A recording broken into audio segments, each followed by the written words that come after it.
Hello, wrestling fans. Let's talk about what happened on Monday Night Raw for May the 25th, 2026. Superstars arrived in the building to show that again. I like how they do that every week.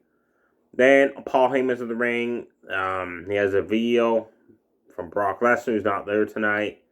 Brock Lesnar is basically saying that the win that Overfield beat him at WrestleMania, the win was a fluke. And this rematch at Clash of Italy is not going to be a short match.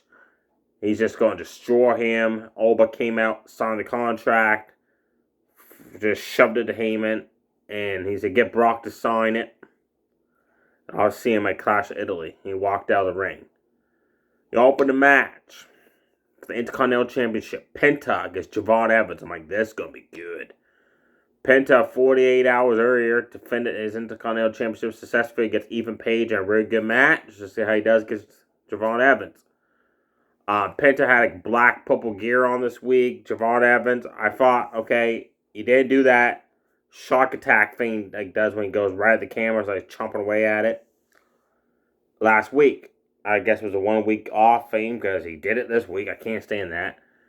Battle Rank, he quickly went for that top rope diamond cutter. Penta moved out of the way, super kicked him right in the face, clotheslined him, started doing damage to Javon Evans. Javon Evans fought back, got Penta out of the ring, and went for a dive through the ropes. Penta caught him and slammed his back in the front part of the announce table. That was brutal. Then he got him in the ring and went for like a running powerbomb, but transitioned that to a backcracker, did more damage to the back. Javon Evans fought back, slingshot clothesline, slingshot Cody Cutter, super kicked, went off the ropes, had other slingshot clothesline, taking the champion down, keeping him grounded. Then he finally hit his top rope diamond cutter finisher, but he did on the outside, on the apron part of the ring, and that just did a number on his back. Like, that did not look good. That landed all. Poor Javon Evans. Penta was like, oh, well, I'll roll you in the ring, deliver a Penta driver. I thought that was it, but Javon Evans kicked out. Again, Javon Evans twice more went for that top rope diamond cutter. And again, Penta had a counter for it. Super kick, backcracker, and Canadian Destroyer, match over, still your Intercontinental Champion, Penta. It was a very good, fast-paced, action-packed match. But Javon Evans, man, you should not have kept going for your finisher, dude, because Penta had a counter for every single time for that in the ring. And you should not have done it outside the ring because you damaged your back again.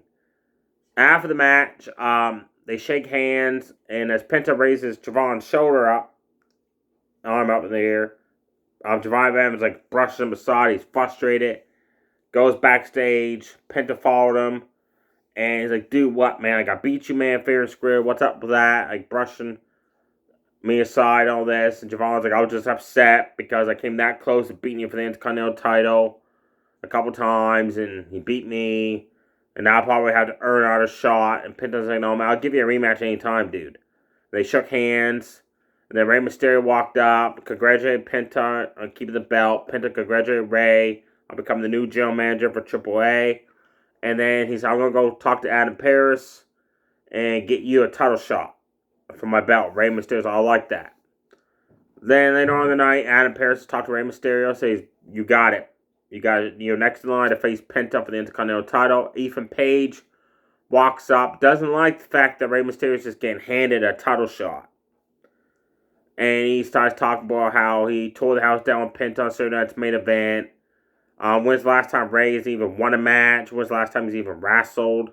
He shouldn't deserve a title shot. Rusev walks up, wants to know what the commotion's about. And he pays like, and he lies. He basically says Rusev was passed over into Continental title shot and was given to Rey Mysterio. Rusev doesn't like that. And Pearce's like, I didn't say no such thing. But Rusev believes Ethan Page. So Rey Mysterio said, well, guess what? I tell you what. Tonight, me, Rusev, winner gets Penta for the title. Adam Pearce books that as your main event. That's your main event matchup. The next match I'm talking about should have been your main event matchup. Seth Rollins, Montez Ford, the Street Profits. They tore the freaking house down. Great match these guys put on. This was set up when backstage, Dawkins and Seth was talking about, look Paul's out, torn triceps he suffered on Saturday Night's main event and showed how it happened. Dawkins, when he flipped over the ropes with like a 450 and landed on Logan Paul, that's when Paul tore his triceps. He's going to be out for quite a while. Division's cursed with injuries, man. Like, Seth got injured, kicked out. Braun Reed got injured. Now Logan Paul's injured. Braun Breaker got injured. Jeez almighty, like, now you only got Fear and Braun Breaker left. Like, man, they gotta recruit some new people, looks like. So anyways, Seth told Dawkins, now that there's two of them, we team up. The numbers are an hour advantage for a change. Dawkins agrees. Montez Ford walks up again, doesn't like that Seth trying to recruit them to do his dirty work. They exchange words, and they have a match. Battle Ring, they start copying each other. Basically, it's like Seth do the same move, Montez Ford do the same move. They do the same counters, the same flips, the same takedowns. Then Seth had enough, running forearm shots in the corner of Montez Ford. Ford answered back with forearm shots of his own. Seth answered back with chops. Then Montez Ford flipped him up in the air, neck breaker him on the way down.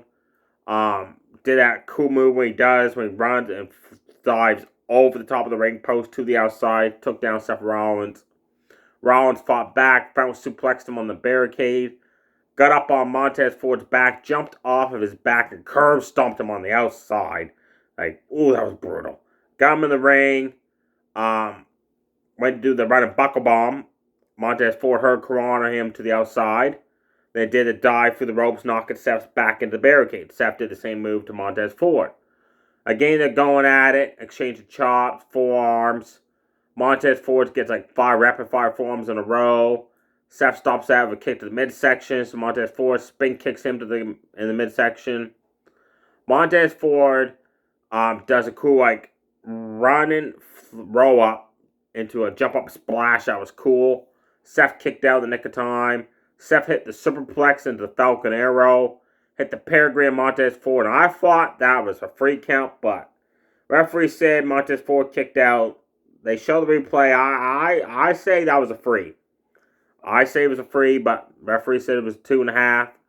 Seth couldn't believe Montez Ford was still fighting. Delivered one buckle bomb. Delivered out of buckle bomb. Montez Ford countered the third buckle bomb attempt. Hit the top rope. Frog splash. Rollins kicked out, quickly went up on the top rope, went for the 450. Rollins moved, crash and burn, Montez Ford hit, curb stomp, your winner, Seth Rollins. And I wondered, all throughout this match, no Dawkins. He didn't come out. So I was like, he's probably going to be attacked backstage by Austin Theory. Sure enough, Austin Theory brings Dawkins out, and he's just destroying him with chair shots after chair shots on the stage. Then takes off.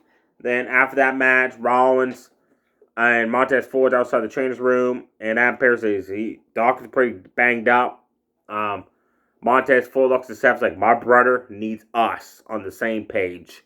So finally, looks like the Street Profits are going to back Seth Rollins against the Vision.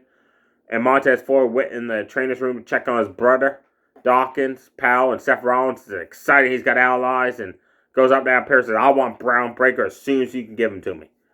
Because he's excited now he's got allies. Next match, talk about Judgment Day. Roxanne Perez, Miguel Rodriguez took on Bayley, Alda Valkyria on a really good women's tag. I gotta love this. It showed Judgment Day backstage, and they're happy and excited. You know, the high-fiving each other, all this stuff. And Mike Cole's like, Judgment Day is really in an upset mood. They're very disgusted looking. I'm like, nah, man, they're happy. They're cheering Cole, so get your facts straight, dude. Before the bell rang, Judgment Day attacked Bayley and Valkyria. They give it right back to Judgment Day. I love that. They didn't, hey, you gonna attack us? We ain't taking that. They give the fight right to them. Bell rang, Valkyria body slam Roxanne. Bayley and her went to do a double team on her, and Raquel ran and cross-body both of them down. Man, Dan and Raquel, Roxanne do a number on that Valkyria. They just destroyed her. Boots in the corner, stomps in the corner, running clotheslines in the corner, snapped her arm back, applied arm submission, jumped on the arm, side Russian light sweep, big boot, double team, you name it. They did a damage to all that Valkyria big time. Valkyria had a running bulldog on Regal, got her out of the ring, and she went to like hurricane her into the ring post, and I don't know if she messed up or Regal messed up, but they both messed up, but they landed awkwardly. And they basically blotched that move big time. I don't know who messed it up, but both of them, like I said, but it didn't look good at all. So Valkyria got the ring, tagged in Bayley. Bayley overhit suplexed Roxanne Perez. Sunset flipped her in the corner. Regal ran in. Bayley clotheslined her down. Top rope elbow drop cost Regal's back. Just cleaning house. Then she went to sunset flip Regal into the corner.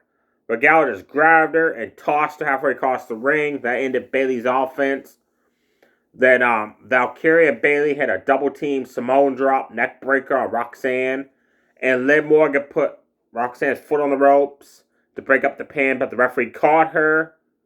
So that's twice now the referee's caught Liv cheating and sent her to the back. Dominic jumps up with the ring apron and throws his AAA championship in the ring, distracts the referee. Bayley's on the top rope going for the elbow drop of Roxanne. Regal shoves her off the top rope. Takes a nasty fall in the mat. And then Valkyria runs and drop kicks Regal through the ropes to the outside, dives over the ropes, and Regal catches her for a powerbomb, but Valkyria twists that to her Corona on the outside. They're laid out. In the ring, Roxanne grabs hold of the title belt. Referee, while this is all going on, is still dealing with Dominic on the ring apron. Bayley grabs hold of the belt. They're playing tug of war with the belt. Bayley ends up pulling the belt. Roxanne ends up hitting Dominic. She spins around. Bayley rolls her up. 1, 2, 3. Gets the win. I love how they won the match. And they took off. And Judgment Day was not happy that they lost. Main event. Rusev. Rey Mysterio. Winner faces Penta for the Intercontinental title. Short match. I don't know why this was the main event. Rusev tossed him up. Power slammed him on the way down. Frost kicked him. Chopped him big time. Rey hit a top rope seat to Senton. The line sawed off the ropes. 619 to the guts. Hit other 619. Went for a third one. Rusev countered that with a frost kick. Then did they all? I'm going to pose for the accolade. And sure enough, Rey Mysterio rose him up for the 1, 2, 3 to get the quick win. After the match, Ethan Page and Rusev a double team of Mysterio. And I thought, here comes Penta, right? But it's Dragon Lee. He runs out and just cleans house on Rusev and Ethan Page. He was impressive. Then he checks on Rey Mysterio. The only matches announced for next week is the start of the King and Queen of the Rings tournament, where the winners will get a title shot against their brand's champions down the road. Some segments. Jimmy Uso, LA Knight had a segment. LA Knight came out first and said that he's got beef now with the Usos, kiss Roman's butt again. And he said, I'm going to basically have to win the King of the Ring and take that title away from Roman if Jacob Fatu can't get the job done Sunday at Clash of Italy. Guys, he said, I told the Usos, man, if you join Roman, we got a problem. Jimmy came out, no Jay this week. He's not there. And Jimmy said, look, I respect you. I know you respect me. And now when I say I respect you, of all the bloodline, you're number one in my books of respect. Then it's Jay and Roman. I got no respect for him. I love that. He said, but you and Jay, man, so far Roman's butt again that. It's pathetic, dude. Like, what's going on? Like, you guys are doing such a good job. Jay was world champion without Roman. You guys tag champs without Roman. Now you're with Roman. You ain't got no belts, it seems. He looks like, where's your belt? I'm just wondering. Roman's got a belt, but you guys don't. I love that. And Jimmy's like, look, man, I basically got a message for Roman. Just stay out of our business. If you don't, we got issues. And that's your final warning. Stay out of our business, or we're going to have to deal with you. LA Knight didn't like the fact that Jimmy's basically Roman's message board and said, look, I'm going to have to stop winning King of the Ring. I'll take Roman out myself. And if you get in my face, I'll take you out too. Yeah, I walked out of the ring. I love LA Knight's promo there. Everything he said was straight up facts about the bloodline. I love that. And Jimmy then wasn't so happy there that LA Knight basically told him off. But hey, Jimmy, you're with Roman. You got to take it, man. You can dish it, but it looks like you can't take it. The other segment I talked about, Austin Theory is backstage and walked up to Paul Heyman, gave him his belt because Logan Paul's injured. And Paul Heyman said, what are you doing? You're still World Tag Team Champion. He said, I had under contract that it's basically Freebird rules. Division of World Tag Team Champions, which means you and Braun are now Tag Team Champions. So Theory's excited because he keeps the belt. Then Paul Heyman said, go out there and take out everybody that was involved in injuring Logan Paul or had beef with Logan Paul. He only took out Dawkins later on the show. He also took out Joe Hendry. Joe Hendry had a concert in the ring, singing that song, Let's Fire Logan Paul. He attacked him from behind after the concert was over with brutal chair shots. And that last chair shot to the face just laid Joe Hendry out cold. Heck, he was out. Like, referee's like, hey, you awake? And now he ain't awake. Ref, like, now you better get some smelling salts. Because that boy was laid out cold from that chair shot to the face. And then Austin Theory left, and he was backstage, and guess who he walks up to? Maxine Dupree. She's with Otis Tozawa. And he walks by after he's like, like, hey, how you doing, right? And she leaves. And Otis Tozawa was like, what's going on? Like, apparently they don't watch it for the last few months, whether you've seen Maxine Dupree and Austin Theory backstage together. Apparently they just don't watch that on Raw, I guess. Or they don't watch cameras backstage or TVs. Maybe this is going to have Otis Tozawa turn heel. Because the Vision needs some muscles now, right? You got Otis, big guy. He's got some build. Tozawa, he's fast. I actually would like to see the Alpha Academy turn heel and join the Vision, because that would give more members until Bronson Reed and Logan Paul is back. Because let's face it, they need some more members in that group now to feud with Rollins and Profits. So let me know below in the comments, do you think you could see Alpha Academy turn heel? Or do you think that Maxine's just going to leave them? And she's going to go on her own and manage Austin Theory. Becky Lynch was shown backstage.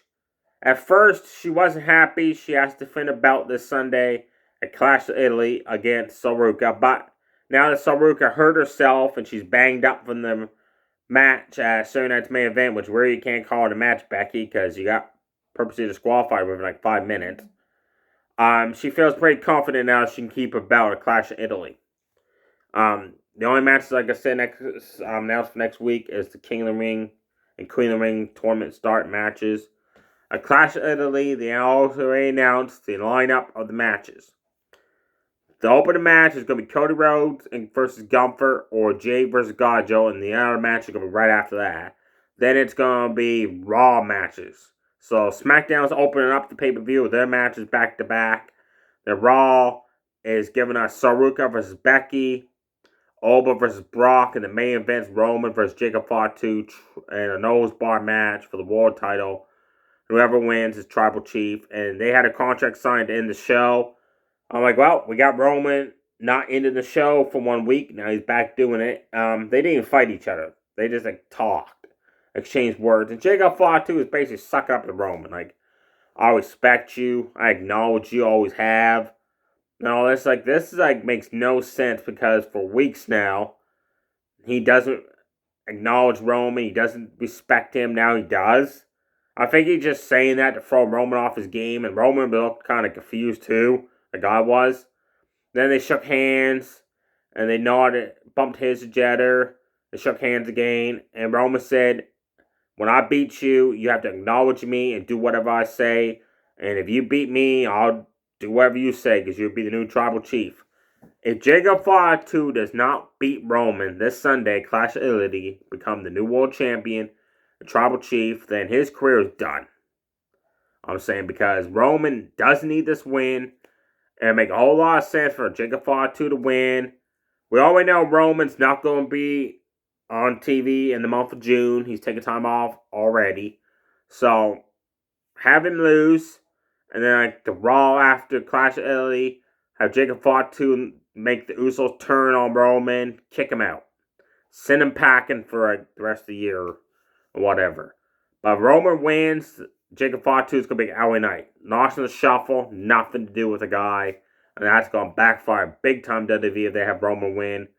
Let me know below in the comments. Do you think that you should want to see Roman win? Or do you agree with me that Jacob Fatu should win? And if he doesn't, he's just going to be LA Knight and lost in the shuffle, which I'm afraid is going to happen. And I'd like to know who's in the King and the Queen of the Ring tournament.